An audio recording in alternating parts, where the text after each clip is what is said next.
Hello, everyone, and welcome back to Resident Evil 8. We escaped the scary uncle, granddad, whatever his name is. Father, actually. Dead. Sure. Yeah, he's her father. But okay, so we get our first tutorial for key items here where they make sure you can't leave the screen until you've examined the key item and gotten the thing out. I assume the reason they did this is because so many players in Resident Evil 7 and Resident Evil 2 Remake forgot to do it. So they're like... Every Resident Evil has to remember you can do that. Examine the items you get. So Yeah, you can do it in, well, most of the old Resident Evils. Not 2 or 3 because they use 2D items, but... One okay, and plane. Oh, hi. the thing is, like, most of the Resident Evils don't do it often. It really only became a frequent event in the Resident Evil 1 and 2 remakes. So I can. Do they even explain that mechanic? Because I preferred like opening up the inventory, like not being confused on what to do, and then being like, oh, I can look at it. Oh my god, I can do this with it, and that was a really cool moment. It's a mechanic that originally existed in Resident Evil 1, but they reverted to 2D objects for Yeah, so you just hit check, and then something happens. And then they went back to 3D objects in Code Veronica, and for the most part stuck with it. But then Resident Evil 4 happened, and the entire focus shifted, and the whole examining key items to find out about them sort of fell by the wayside. It's something that came back in 7 and the remakes as a classic element, but they jumped right back into doing it very frequently, and players who hadn't been used to doing it for a while tended to forget it was a thing that you could do. So certain key items like the bent car key in Resident Evil 2 remake didn't. I watched some players on Twitch, and they'll fumble around trying to figure out how to open the car for a while. Until they like realize, oh, I can turn it around and press the button. It's something you'd think would be easy to think about because, like, who actually uses the key part of their car key in 2021? I don't. But yeah, it's just it's interesting that they decided to force that tutorial down our throat now, like 4 games into the current evolution of the series. It's like, by this point, I think everyone who missed it the first time gets the point, so we didn't need it, but it would have been useful 3 games ago. I love how even though she's like, oh, he said my name, the dude survived debris falling on his head and catching on fire. Oh, she's like, surely you could see that something was wrong. Oh, she'd rather be there. Leave her to it. Look, she's emotionally wigged out. It's understandable, predictable, and understandable, and you deserve to die. Goodbye. Bye. No, wait. Don't reach out, because that's the cue. You see, I told you that was when the computer would drop the planks. The moment you reached out. It's the most dramatically appropriate moment. So if you had... I'm assuming death was instant? No. Because I would think she would have been screaming at the very least. it's also only 1 floor, so she totally wouldn't have. Well, she landed on top of a car, so she probably bumped her head. And yeah, no, what if she only fell down 3 inches? You just can't see it because of the fire. Yeah. But yeah, in any case, that kind of sucked. This is an unintentionally funny moment where Ethan, with his hand, he bangs his damaged hand against the wall. It's like, that would have really hurt if he actually did that. I'm imagining doing that and then being like, ow! Ow! Oh yeah, he does. I never noticed that. Yeah, that's like, half of his hand there. He is Fungus Man right now, so maybe he's not feeling any pain. I mean, if I got half of my fingers blown off, I'd probably be too immobilized by pain to even do anything. Well, they weren't even blown off, though. They were chewed off. Also, Ted, we have a funny thing for you coming up. Let's find out in the comments. We got the Maiden's Crest, and so we're getting the Demon's Crest. I mean, Ethan was always... always... Oh, yay! Ethan was always a bit of a badass, though, because even before Jack Baker technically killed him, he got his hand cut off, and he just sort of hugged the stump to his chest and fought Mia off with a gun anyway. So, even before he became, like, the super immortal Weapon X healing powers Fungus Man, he he had a high tolerance for pain. You gotta admire that. No, that bit in 7 VR is quite funny because you can look right down your hand and it just like all the blood spurting out looks like paper, and it's quite funny. Yeah. Also, you can try to aim at her all you want. The game just pulls your trigger away. Yeah, From you. exactly like the grandma. Which is kind of annoying because then that gives away that they're important in some way. Yeah. I mean, he does it with the merchant as well. Where like if you try, wouldn't it be better though if you could like just shoot through them instead of like lowering your gun? Like just don't give them a hitbox. So you waste a bullet and then you don't think about doing it again. Maybe it's just the gameplay element where they don't want you wasting ammo on that shit. I don't necessarily take that as the interface spoiler. It's only really like a spoiler, and it's only really like important that that happens in BioShock. But like, oh yeah, you've got. Would you kindly not shoot me? Would you kindly go fuck yourself? Now you can still shoot the birds. For money, yes. They don't drop hand grenades anymore, unfortunately. What? The birds don't eat hand grenades anymore? What? Also, hello the dude as played by Nick Cage. Now this kind of thing bugs me. You can check all you want behind you before activating the lever. There's no place for this guy to actually come from. The door is locked. Unless he painted himself as the brick wall. Yeah, the door is locked. There are no hiding places, and he appears too suddenly to have snuck up behind you from the way You're you came. right. He is the dude. He hates the frickin' Eagles, man. Like if the dude had sex with Bernie from Weekend at Bernie's. So Heisenberg, who has Magneto powers for some reason, is like... He is also played by the guy who did the mocap for Mr. X in Remake 2. Oh, really? Oh, really? Okay. Oh, now that you Maybe say that's why he has the hat and the trench coat. Yeah, now that you say that, I can see the resemblance, yeah. They probably just like threw on the mocap costume for Mr. X and Yeah, I was gonna say, I was like, all right, if I'm gonna do this, can I keep the hat and trench coat? Maybe the dude just walks like that in real life. Also, in a case of shared identity, the Fishman Moreau is also voiced by Lucas from Resident Evil 7. Now, wait, what? This guy This here. really does not look like a Resident Evil game at all. Yeah, Okay, so this is what I was gonna say at the beginning. This is one of my problems with it because I'm not for a single second saying that the game isn't good, but what I am saying is that it feels like there are like 3 or 4 separate smaller games that don't have much to do with each other that are just kind of splatted onto a branching map. well, when you think about it, it's really Castlevania themed. It's Castlevania, but more so I get the an amalgamation of the old, like Universal horror monsters, because you have vampires and Lady D. You have the creature with the Black Lagoon and Moreau. You have Frankenstein with Heisenberg. Yeah, I just don't think there's enough time with each of them. That's all. I think they needed to do a lot more with each of them. That's all. What I was hoping, based on plot we'll see later, I was actually kind of hoping Heisenberg would become kind of a new Wesker, kind of an ongoing character based on his attitude, and then they just kind of don't do anything with him. Yeah, Heisenberg is probably my most disappointing character of this. Well, he game. might. Yeah, absolutely. He might be okay. Wesker was okay. I mean, if I would not mind him coming back.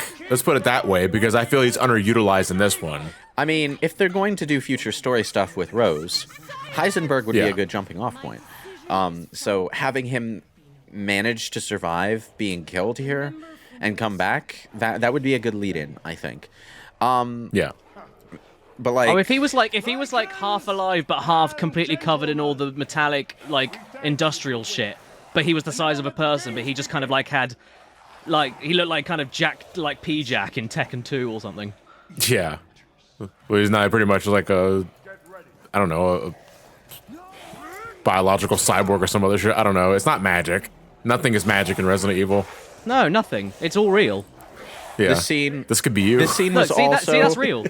This scene was also clearly animated very early in development because all the faces are working really well. And no, I'm not going to stop pointing that out because it jumps out at me every time I see it. If there's good face animation in Resident Evil 8, it was animated early in development. It's a good thing it's an interesting thing to know because it helps you kind of figure out development-wise what happened at different stages. So it's an interesting thing to look at, even if it is a bit jarring. And also, you could look at it as meta, because you could look at it as the game developers got attacked by the fungus too. Yeah, like in some way. Anyway, Yeah. you're not wrong. Yeah, not Hi, wrong, Hagrid. wrong. Hagrid, Oh, why did you're a loser, Ethan. This is like the fucking Bridge of Khazad-dûm, except I'm not a wizard. I'm an everyman in handcuffs. This is kind of unfair. You are definitely not an everyman. Wait, how did you? Wait, what? He rolled out of the way and fell over. Okay. So the doll thing, is that also a boss? Yes. Yeah, technically, yeah. This is the first instance of something that continually bugs me on every playthrough. There are some places where you need to crouch down to get into a hole or something. But then you can't hit the sprint button or to immediately get out of crouch and thus don't go through the hole. Like if you try to crouch and immediately move forward, you will stand back up as you hit the really? wall. Yes, as you hit the wall, the game will spring Ethan back to his feet. If you try to move forward a little too soon and you bump into the wall before you're fully crouched, it will cancel the crouch. And I didn't know that. it's so annoying, and especially in a situation like this, where you're under quite a bit of time pressure. This should not have worked, by the way. Yeah, Yeah, I was gonna. those pikes are only sharp at the tip and not the side, so that shouldn't have worked. If It anything, is it would enough, have. like enough movement, I guess. But No. if they're metal, if it were If- rope, I guess. But Yeah, if that was actually happening, instead of slicing the handcuffs, it would have pulled Ethan up and into the grinder. That and probably, yeah. Or I know what you're saying. or there was like remote controls on the side, and then Heisenberg saw him go into the hole and was like, "Well, what the fuck's the point of keeping it They on?" didn't And he take his turned it off. gun. Well, he What couldn't sort reach of it because his RPG handcuffs. BS is this? They didn't take his gun. JRPG nonsense here. At this- Not taking away their inventory. God. At this point in the story, the most you have is a handgun and a shotgun, and the big bads aren't really worried about it. So I would be worried if they had a well, shotgun. they have Magneto Man with them for one thing. Yeah, they do. There's a They whole do. there's a whole plot point. Yeah, they legally can't use Magneto, but they can use Magneto There's Man. a plot point later on about you needing to use a special tank to fight Heisenberg because like it's made of a special metal polymer thing that he can't control. It's a plastic tank. Yeah. So if you were to try, oh yeah, Go to boarding. you went and got the goat. That's good. It's an easy one to miss because you can't come back here after you walk past this area. Yeah, in fact, the moment you go into the castle, the door locks behind you. Yep. Where's my boy? Where is he? Every time the merchant gets introduced in one of these rooms, You're sick. Well, you have this sort of one of the rare cases where the game breaks its own direction and enters a third-person camera to observe something, and then goes back to Ethan's first-person camera and has him I walk. didn't that's even right, you're notice right. that. You're right. Yeah, I didn't even notice that. Yeah. Do they have a model of his face? in the game? No. They do have a model of his face, but they do everything that they can to obscure it in every scene that sees Ethan from third person. So it's always off camera or covered by something. So, I mean, you can look up what he looks like. It's a disappointing face, but it's also a face that looks very similar to the one Rose has in the epilogue. So that's a nice detail. Like she's got the family resemblance. So yeah, to it. so they put the effort into it, even though it's something that like you weren't supposed to really see Yeah. legitimately. But Yeah, if you I like that. but if you look it up, you get that you get the satisfaction of knowing that she actually does resemble her father quite a lot. That's kind of heartwarming. One thing that they added in Resident Evil 8 is that you know how Ethan kind of was channeling the spirit of James Sunderland with his motivation for being where he was, the letter from the wife who's been missing for 3 years and all. Yeah. So like they instead of like trying to make him more distinct, they just gave him James Sunderland's jacket. Also, I just picked up the hand cannon, which is your reward for beating the game on Village of Shadows difficulty. So time to max the shit out of this thing. Oh yeah. It's not, It's so skinny though compared to the. it's also not very good. And that's It why actually- we're spending all our money on it. Yeah. I mean, you don't know it's not good until you use it, right? Well, No, you have well, to. You no, also have to you max. do- You also have to max the weapons out to unlock their unlimited ammo form. Infinite. So Yes, Oh my god! but I just noticed the text at the top. The best bangs for your bucks. Does that mean the Duke's a pimp? And you only get one ammo capacity upgrade. But yeah, functionally speaking, pure stats wise, the Infinite Stake is the best weapon in the game. Ah, yes. The hand cannon is not terrible because it's functionally a handheld rocket and a grenade launcher with 5 ammo compared to the grenade launcher's 1, but it reloads super slowly and generally just isn't worth it. Well, it's not just about the shooting; it's about the reloading. Yeah, it's You'll know what he's talking about. But it's extremely slow and not at all really worth it. Then that's why we've equipped it. Yeah, well, I'm going to use it. I earned it, so. What did you say I about like me? it, but Are there any like really silly weapons you can unlock in this game? There is a lightsaber. There are some unlockable weapons that are really out there, but for the most part, the weapons that you get during normal playthrough are pretty subdued. There isn't even a submachine gun anymore. If you want a submachine gun type weapon, you actually have to get the 3rd handgun late in the game and upgrade its rate of fire as high as it will go. it's basically a Matilda. Yeah, it becomes your rapid fire weapon. A Mother Matilda? Oh No, that's not Miranda. that's Miranda. Yeah. Find the imposter. Calls Miranda Now- Matilda. It's that one over You know there. what? I think as far as special unlockable guns go, I think the best one, and I still think it has yet to be topped. I'm pretty sure it's Dead Space 2, but the finger gun. Did you guys ever see that? Oh, yeah, the one where you. No, I've not. You the just finger- you just you run just- around and go bang bang. So bang. you get kills everything so in one hit. you get Yusuke Urameshi spirit gun, is what you're saying. No, you get the guys from 4Kids Yu-Gi-Oh! Where they point their fingers menacingly. Yeah, at you. exactly. Okay, so the weapons in this game are pretty subdued, but that leads to a bit of a difference between this and Resident Evil 4. Namely, because there aren't so many weapons and aren't so many ammo types to stuff into your inventory, as long as you get all the inventory upgrades as they become available, you will never run out of space. Ever.